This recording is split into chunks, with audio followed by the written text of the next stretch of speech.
افضلیت سیدنا ابو بکر صدیق رضی اللہ تعالی عنہ پر بہت سارے دلائل ہم نے کلپس کی صورت میں ریکارڈ کروائے ہیں۔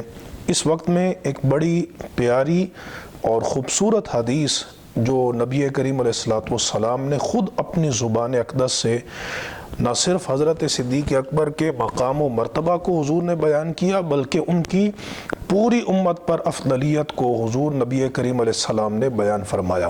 یہ حدیث جو بیان کرنے لگا ہوں یہ مسند احمد بن حنبل اس کے اندر موجود ہے اور اس کی تیسری جلد ہے، حدیث نمبر 5598۔ پھر اسی طرح اس حدیث کو امام طبرانی نے المعجم الکبیر میں روایت کیا۔ علامہ ہیثمی مجمع الزوائد کی جلد 9 کے اندر آپ یہ فرماتے ہیں کہ اس حدیث کے راوی ثقہ ہیں۔ حدیث کیا ہے؟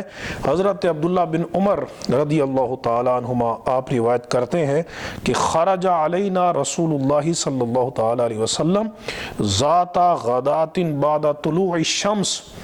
نبی کریم علیہ السلام ایک صبح آپ سورج کے طلوع ہونے کے بعد صحابہ کے پاس تشریف لے گئے اور حضور نے اپنا ایک خواب بیان کیا۔ اور یہ وضاحت آپ سب لوگوں کو معلوم ہے کہ سرکار دو عالم علیہ السلام کا خواب اللہ کی وحی ہے اور وہ من اللہ ہے، وہ من الشیطان نہیں ہے۔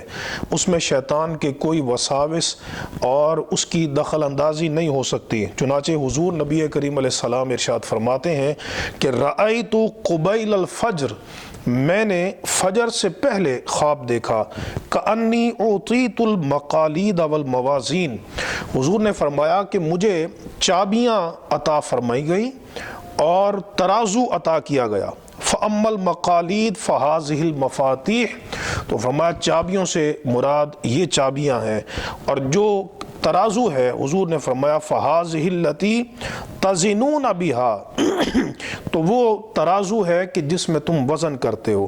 سرکار دو عالم علیہ السلام نے فرمایا فَوُضِعْتُ فِي كَفَّةٍ وَوُضِعَتْ أُمَّتِي فِي كَفَّةٍ، فرمایا کہ ایک پلڑے کے اندر مجھے رکھا گیا، ترازو کے ایک پلڑے میں، اور دوسرے پلڑے میں حضور نے فرمایا میری ساری امت رکھی گئی، جس میں علماء، مجتہدین، محدثین، عرفاء، اتقیاء، اصفیاء سب موجود تھے، میری ساری امت اس میں موجود تھی۔ تو حضور نبی کریم علیہ السلام نے فرمایا کہ فَوُزِنْتُ بِهِمْ، میرا وزن ساری امت کے ساتھ کیا گیا، فَرَجَحْتُ، تو میرا وزن ساری امت سے زیادہ ہو گیا۔ پھر حضور فرماتے ہیں ثُمَّ جِیءَ بِأَبِی بَکْرٍ، پھر فرمایا کہ میرے ابو بکر کو لایا گیا، فَوُزِنَ بِهِمْ، اور ابو بکر کا وزن میری ساری امت کے ساتھ کیا گیا، جس میں صحابہ کرام بھی ہیں، جس میں اولیاء بھی ہیں، جس میں تابعین بھی ہیں، جس میں مجتہدین بھی ہیں۔ حضور کی وہ ساری امت ایک پلڑے میں ہے اور حضرت ابو بکر صدیق دوسرے پلڑے میں۔ یہ خواب خود نبی کریم علیہ السلام بیان فرما رہے ہیں۔ تو سرکار فرماتے ہیں فَوُزِنَ بِهِمْ، کہ جب وزن کیا گیا ابو بکر صدیق کا میری تمام امت سے، تو ابو بکر صدیق، تنہا ابو بکر صدیق کا وزن حضور فرماتے ہیں میری ساری امت سے زیادہ ہو گیا۔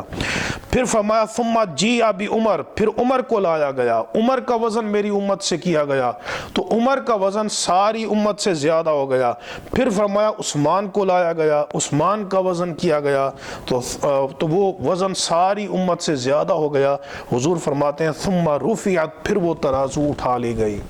اب دیکھیے سرکار دو عالم صلی اللہ تعالی علیہ وسلم حضرت ابو بکر صدیق کی شان کو، ان کے مرتبہ کو، ان کے مقام کو، ان کی افضلیت کو حضور کس طرح بیان فرما رہے ہیں کہ ساری امت ایک طرف ہے اور تنہا ابو بکر صدیق کا شرف ساری امت کے شرف سے بلند ہے۔ اللہ تبارک و تعالی ہمیں حضرت ابو بکر صدیق کی عظمت کی معرفت عطا فرمائے۔